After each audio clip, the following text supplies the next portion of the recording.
Hi, welcome to love talkies. Priya Sakhi episode number 13. Akshar foreign studies కోసం help చేస్తానని చెప్పిన విక్రమ్ కానీ దానికి ఒక కండిషన్ ఉందని చెప్పడంతో అక్షర షాక్ అవుతూనే అదేంటి అన్నట్లు విక్రమ్ వైపు చూసింది. నీ స్టడీస్ కంప్లీట్ అయ్యి ఇండియా తిరిగి వచ్చాక నువ్వు మా తేజ్ గ్రూప్ ఆఫ్ కంపెనీస్లోనే జాబ్ చేయాలి అని చెప్పాడు విక్రమ్. ఆ మాట విన్న అక్షర ఒక్క క్షణం కూడా ఆలోచించకుండా, ఇది కండిషన్ కాదు సార్, నాకు ఒక ఆపర్చునిటీ, నాకు ఈ కండిషన్కి ఓకే అని తల ఊపింది. అండ్ మరో విషయం కూడా ఉంది అంటూ ఆగిపోయాడు విక్రమ్. ఆ మాటతో అతనేం చెప్తాడా అని ఎదురుచూసింది అక్షర. నన్ను పెళ్లి చేసుకొని నాకు ఒక బిడ్డను కనివ్వాలి అని డైరెక్ట్గా చెప్పేశాడు విక్రమ్. ఆ మాటతో అక్షర షాక్ అయ్యింది. వెంటనే నో చెప్పాలని అనుకుంది. కానీ అంతలోనే విక్రమ్, బిడ్డ కోసం మన మధ్య ఏ ఫిజికల్ రిలేషన్ ఉండాల్సిన అవసరం లేదు, ఐవీఎఫ్తో ప్రొసీడ్ అవ్వచ్చు అని చెప్పాడు. కానీ సార్ ఇదంతా అని అక్షర అయోమయంగా అడుగుతూ ఉండగానే, మా తాతగారు చనిపోయేలోపు తన ముని మనవణ్ణి చూడాలనుకుంటున్నారు అని ఆమె మనసులో ఉన్న ప్రశ్నకు ఆన్సర్ చెప్పాడు విక్రమ్. అతని మాటలు విని అక్షర ఒక్క క్షణం ఆలోచనలో పడింది. ఫిజికల్ రిలేషన్ వద్దు అంటున్నారంటే నిజంగానే విక్రమ్ గారు తన తాతయ్య కోసమే ఈ పెళ్లి చేసుకోవాలనుకుంటున్నారు. అలాగే ఇప్పటి వరకు జరిగిన అన్ని సిచ్యువేషన్స్లో అతను నాకు, నా టాలెంట్కి వాల్యూ ఇచ్చాడు. ఇన్ని రోజులు వరుణ్ దగ్గర నేను ఏ గుర్తింపు కోసమైతే ఎదురుచూశానో అది విక్రమ్ గారి దగ్గర నేను అడగకుండానే దొరుకుతుంది. అంతేకాదు, ఈ ప్రపంచంలో నన్ను ఆ వరుణ్ నుండి రక్షించేది కేవలం విక్రమ్ గారే. సో ఎన్ని విధాలుగా చూసినా నేను ఈ ఆఫర్కి ఒప్పుకోవడమే కరెక్ట్ అనిపిస్తోంది అని అనుకుంది. ఆ తర్వాత నెమ్మదిగా తలెత్తి, మీరు చెప్పిన అగ్రిమెంట్కి నేను ఒప్పుకుంటున్నాను అని చెప్పింది అక్షర. ఓకే దెన్, టేక్ రెస్ట్, నీ డిశ్చార్జ్ టైంకి హేమంత్ వచ్చి నేను పిక్ చేసుకుంటాడు అని చెప్పి వెళ్ళిపోయాడు విక్రమ్. మరోవైపు అక్షర దగ్గర నుండి వెళ్ళిన వరుణ్ ఆమెతో మాట్లాడడానికి అదే పనిగా కాల్స్ చేస్తున్నాడు. కానీ అక్షర కాల్ లిఫ్ట్ చేయడం లేదు. కానీ ఆ రోజు అక్షర డిశ్చార్జ్ అవుతుందని తెలుసుకున్న వరుణ్ ఉదయాన్నే ఆమె కోసం హాస్పిటల్కి వచ్చాడు. అప్పటికే తన లగేజ్ ప్యాక్ చేసుకుని రూమ్ నుండి బయటికి రాబోతుంది అక్షర. అతన్ని చూస్తూనే ముఖం తిప్పేసుకుంది. పద, మన ఫ్లాట్కి వెళ్దాం, నేను డ్రాప్ చేస్తాను అని చెప్పాడు వరుణ్. కానీ అక్షర అతని మాటను ఏమాత్రం పట్టించుకోకుండా అతన్ని క్రాస్ చేసి బయటికి నడిచింది. వరుణ్ కూడా ఆమె వెనకే వెళ్తూ, అక్షర, నువ్వు సిద్ధార్థను క్షమిస్తున్నట్లు ఒక సిగ్నేచర్ చేయాలి, అప్పుడే అతను తక్కువ శిక్షతో బయటకొస్తాడు. నీ నుండి రితిక ఇదే ఎక్స్పెక్ట్ చేస్తుంది అని చెప్పాడు వరుణ్. ఆ మాట విన్న అక్షర వెంటనే ఆగి అతని వైపు అసహ్యంగా చూస్తూ, ఆ మాట మీరు నన్ను ఎలా అడగగలుగుతున్నారు అని ఎర్రపడ్డ కళ్ళతో అడిగింది. జరిగిందేదో జరిగింది అక్షర, ఇక ఇంతటితో వదిలేయచ్చు కదా. వాడిని క్షమించకపోయినా కనీసం జాలి చూపించు, లేదంటే రితిక బాధపడుతుంది అని చెప్పాడు వరుణ్. ఆ మాట విన్న అక్షర కోపంగా, స్టాప్ ఇట్ వరుణ్, మీ కాబోయే భార్య కోసం మీరేమైనా చేయాలనుకుంటే చేయండి, అంతేకాని అలాంటి నీచుడిపై జాలి చూపించమని నాకు చెప్పొద్దు. అయినా వాడిపై నేనెందుకు జాలి పడాలి? వాడి వల్ల 4 ఏళ్ల క్రితమే నేను చావు అంచుల వరకు వెళ్ళి బ్రతికి వచ్చాను. అయినా వాళ్ళకి నా మీద ఇంతవరకు జాలి కలగలేదు. మళ్ళీ నా లైఫ్లోకి వచ్చి నన్ను కొట్టి నాపై అత్యాచారం చేయడానికి ట్రై చేశాడు. వాళ్లకు నా మీద లేని జాలి దయ ఇప్పుడు నేను వాళ్లపై ఎందుకు చూపించాలి అని ఆవేశంగా అడిగింది. అక్షర కోపాన్ని చూసి వరుణ్ షాక్తో అలాగే నిలబడిపోయాడు. ఒక్క మాట కూడా మాట్లాడలేకపోయాడు. ఆమె నుండి అలాంటి మాటలు, అంత కోపాన్ని అతను ఎక్స్పెక్ట్ చేయలేదు. అప్పుడు అక్షర మళ్ళీ మాట్లాడుతూ, నా పిచ్చి గాని ఇవన్నీ మీతో చెప్పినా వేస్ట్, మీకు ఎప్పటికీ అర్థం కాదు. ఎందుకంటే ఒక రకంగా నువ్వు కూడా సిద్ధార్థ లాంటి వాడివే. వాడు నన్ను బెదిరించి టార్చర్ చేసి ఆనందం పొందితే నువ్వు నాపై కేరింగ్ చూపిస్తున్నట్లు నటించి నన్ను నీ గ్రిప్లో ఉంచుకొని ఆనందం పొందావు. వాడికి నీకు పెద్ద తేడా ఏం లేదు, గుడ్ బై అని చెప్పి అక్కడి నుండి ముందుకు నడిచింది అక్షర. ఆమె వెళ్ళిపోవడం చూసి ఎందుకో సడన్గా వరుణ్లో భయం మొదలైంది. తానేం చేసినా అక్షర తనను వదిలిపెట్టదనే అతని నమ్మకం ఆ క్షణం అబద్ధం అవుతుందని అనిపించడంతో గబగబా వెళ్ళి అక్షర చెయ్యి పట్టుకొని ఆపి, అక్షర, ఒకసారి నేను చెప్పేది విను, నా ఉద్దేశం అది కాదు అని ఏదో చెప్పబోతుండగానే అక్కడికి వచ్చింది రితిక. ఆమె చూపు వరుణ్ పట్టుకున్న అక్షర చేతి మీద పడింది. అది గమనించి వెంటనే ఆమె చేతిని వదిలేశాడు వరుణ్. కానీ అప్పటికే అది చూసింది రితిక. అయినా ఏ మాత్రం కోపం చూపించకుండా, అక్షర, నువ్వు సిద్ధార్థ్ కోసం హెల్ప్ చేయకపోతే వదిలే, అంతేకాని నా వరుణ్ను తక్కువ చేసి మాట్లాడుకు అని అంది. ఆమె మాటలకు చిరాగ్గా చూసి గాఢంగా నిట్టూర్చిన అక్షర, మిస్ రితిక, మీరు ఇప్పటికైనా ఈ డ్రామాలాపి మీ లైఫ్ గురించి ఆలోచించుకోండి. ఒకప్పుడు మీ ఫ్యామిలీ చెప్పిందని ఒకరిని పెళ్లి చేసుకున్నావు. ఇప్పుడు అతన్ని వదిలేసి వరుణ్ను దక్కించుకోవడం కోసం రోజుకో డ్రామా ప్లే చేస్తున్నావు అని సీరియస్గా అంది. ఆ మాటతో రితిక కోపంతో పిడికిలి బిగించింది. కానీ అదేమీ పట్టించుకోకుండా అక్షర తిరిగి వరుణ్ వైపు చూసి, యాక్చువల్లీ వరుణ్, నేను చిన్నగా ఉన్నప్పుడు జంక్ ఫుడ్ బాగా తినేదాన్ని. ఇప్పుడు పెద్దయ్యాను కదా, అది నా హెల్త్కి అంత మంచిది కాదని అర్థమైంది.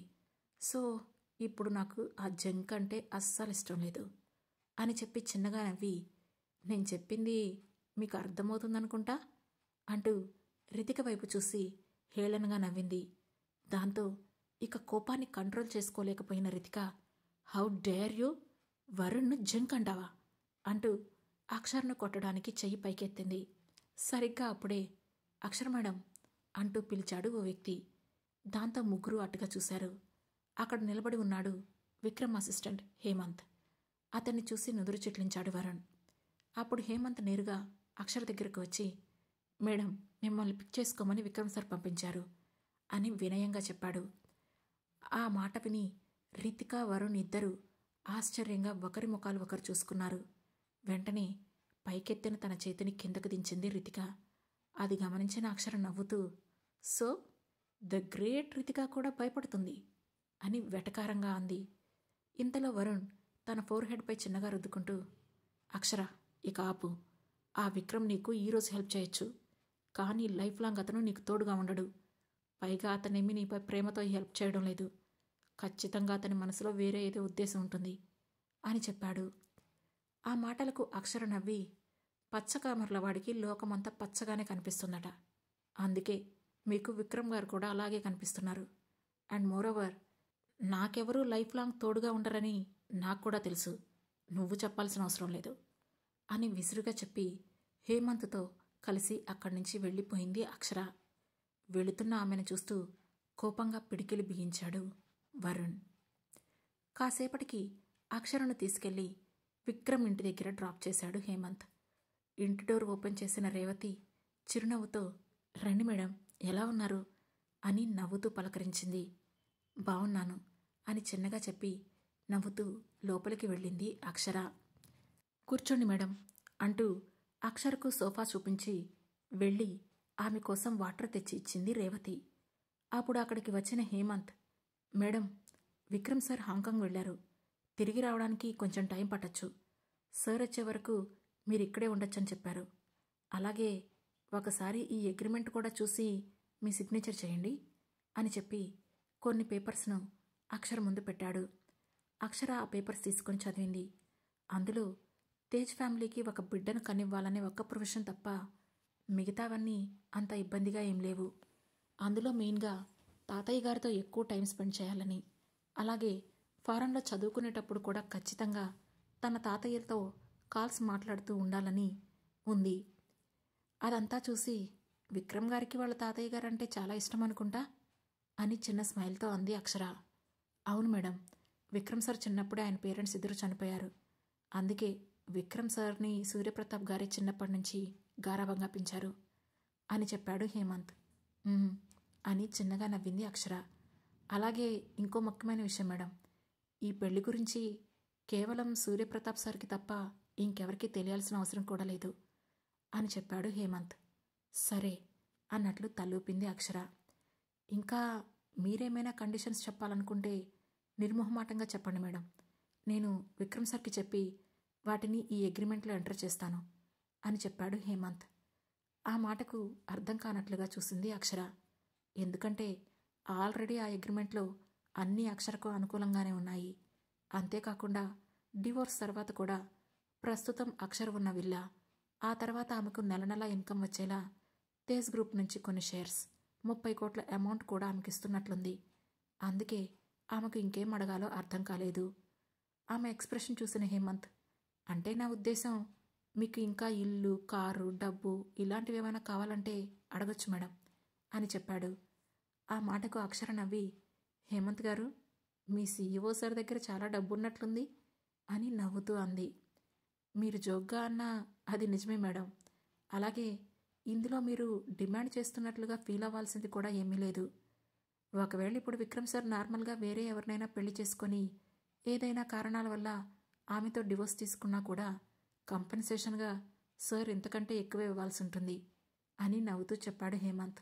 ఓ, కానీ నాకు ఇవి చాలు హేమంత్ గారు, ఇంతకు మించి ఏమొద్దు అని చెప్పింది అక్షర.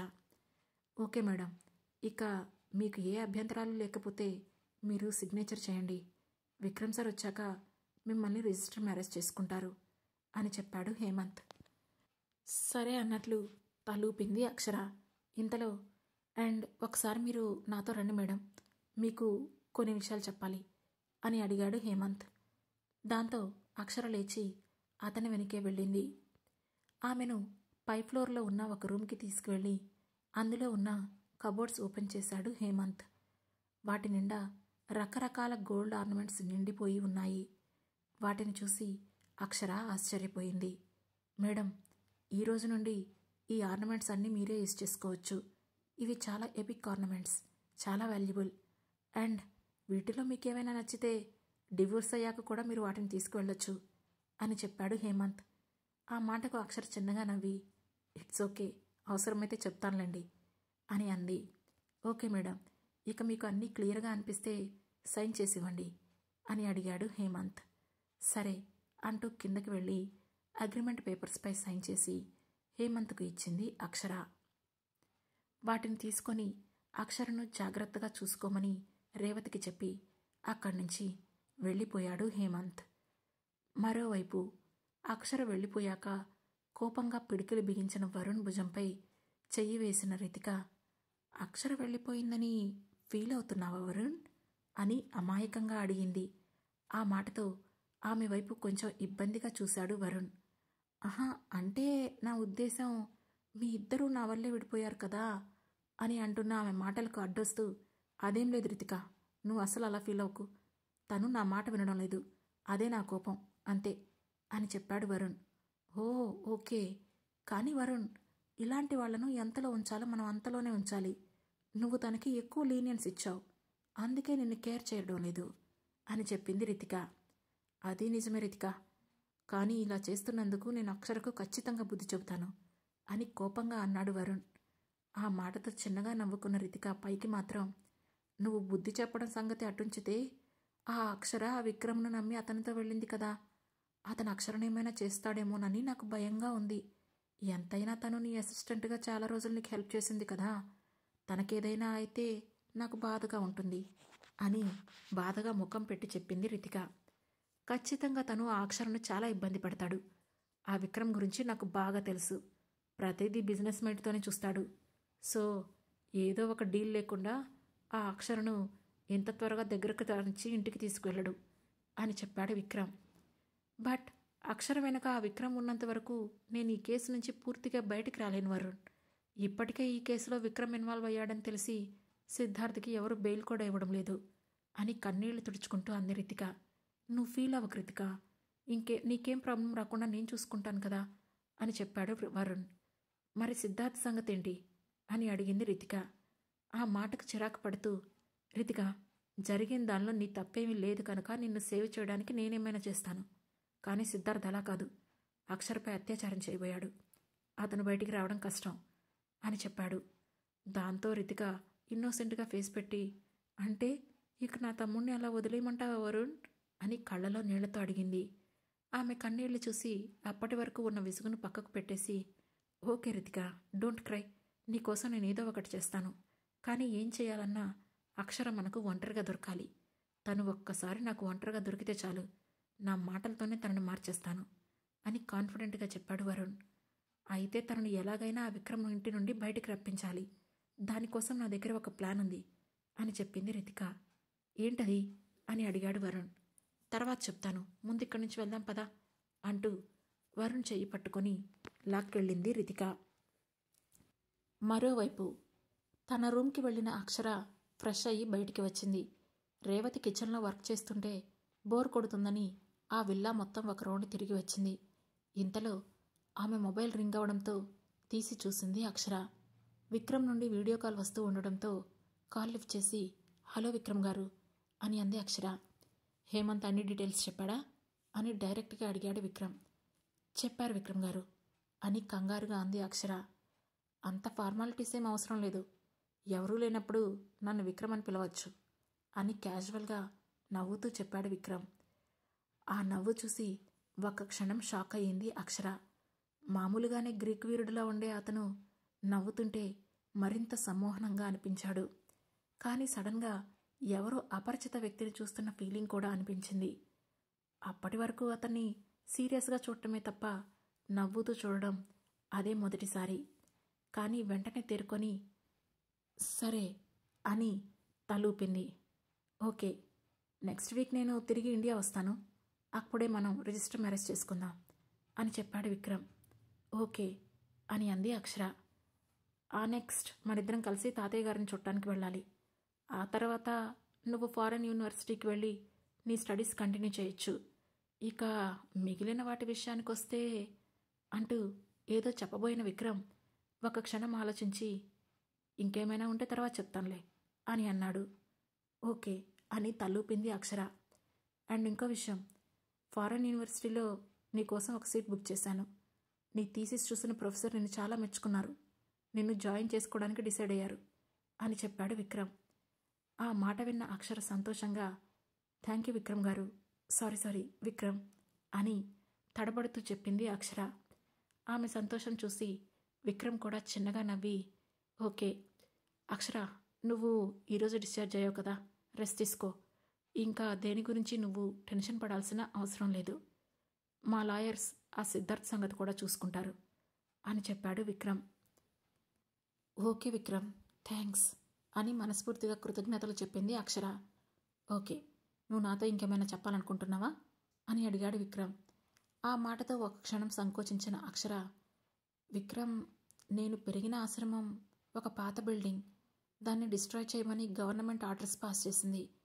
ఆ ఆశ్రమాన్ని మళ్ళీ కట్టాలంటే కొంత డబ్బు కావాలి, సో మీరు నాకు కొంత అమౌంట్ ఇస్తే అని సగంలోనే ఆగి, మీరు వాటిని అప్పుగానే ఇవ్వండి, లేదంటే నా ఖర్చులకు అమౌంట్ ఇస్తానని అగ్రిమెంట్లో చెప్పారు కదా, సో వాటిలో 1 సంవత్సరం అడ్వాన్స్గా ఇచ్చినా పర్వాలేదు. ఇలా అడగటం కరెక్ట్ కాదని నాకు కూడా తెలుసు, కానీ అంటూ ఆగిపోయింది. అవసరం లేదు అని సీరియస్గా చెప్పాడు విక్రమ్. ఆ మాట విన్న అక్షర వెంటనే డల్ అయిపోతూ, ఐఎమ్ సారీ విక్రమ్, నేను ఇలా అడగకుండా ఉండాల్సింది అని గిల్టీగా ఫీల్ అవుతూ చెప్పింది. లుక్ అక్షర, ప్రతిదానికి సారీ చెప్పడం ఆపు, నువ్వేం తప్పు చేయలేదు కదా. మా తేజ్ గ్రూప్స్కి చెందిన చారిటీ ఫౌండేషన్ ఉంది, నువ్వు పెరిగిన ఆ ఆశ్రమానికి సపోర్ట్గా ఉంటుంది, సో నువ్వు నీకివ్వాల్సిన డబ్బుల్ని అక్కడ ఖర్చు పెట్టాల్సిన అవసరం లేదు, అర్థమైందా, అంతా మా చారిటీ చూసుకుంటుంది అని చెప్పాడు విక్రమ్. ఆ మాట వినగానే అక్షర నమ్మలేనట్లుగా అలానే బిగుసుకుపోయింది. కానీ విక్రమ్ మాత్రం క్యాజువల్గా టేక్ కేర్ అక్షర అని చెప్పేసి కాల్ కట్ చేసేశాడు. ఆ సంతోషంతో అక్షర ఉబ్బి దబ్బిబ్బవుతూ ఆ రోజు రాత్రి సరిగా నిద్ర కూడా పోలేకపోయింది. బెడ్పై పడుకొని జరిగిన సంఘటనలన్నీ గుర్తు చేసుకుంటూ, లైఫ్ ఎప్పుడు ఎలాంటి మలుపు తిరుగుతుందో అస్సలు అర్థం కాదు, ఎవరూ చెప్పలేరు కూడా, నా లైఫ్ ఆ వరుణ్ గుప్పెట్లోనే ఉంటుందేమో అనుకొని భయపడిపోయాను, కానీ విక్రమ్ ఆ చెర నుండి నన్ను విడిపించాడు అని మనసులోనే అనుకుంటూ ఉంది. సరిగ్గా అదే సమయంలో ఆమె మొబైల్ రింగ్ అయ్యింది. ఈ టైంలో ఎవరు కాల్ చేస్తున్నారు అనుకుంటూ స్క్రీన్ వైపు చూసిన అక్షరకి అన్నోన్ నెంబర్ కనిపించడంతో అనుమానంగానే కాల్ లిఫ్ట్ చేసి, హలో, హూ ఆర్ యూ అని అడిగింది అక్షర. అంతే, అవతల వ్యక్తి మాట్లాడిన మాటలు విని ఒక్క క్షణం అక్షర చేతిలో నుండి ఫోన్ జారి కింద పడిపోయింది. ఆ తర్వాత ఏం జరగబోతుంది, అక్షర లైఫ్లో రానున్న మలుపులేంటి తెలుసుకోవాలంటే వెంటనే మన లవ్ టాకీస్ ఛానల్ను సబ్స్క్రైబ్ చేసుకొని ప్రియసఖి సిరీస్లోని నెక్స్ట్ ఎపిసోడ్ వినండి. మా ఈ కథలు మీకు నచ్చినట్లయితే లైక్ చేసి, షేర్ చేసి, కామెంట్ చేసి, హై పాయింట్స్ కూడా ఇచ్చి మమ్మల్ని సపోర్ట్ చేయండి. Thank you. Thanks for watching.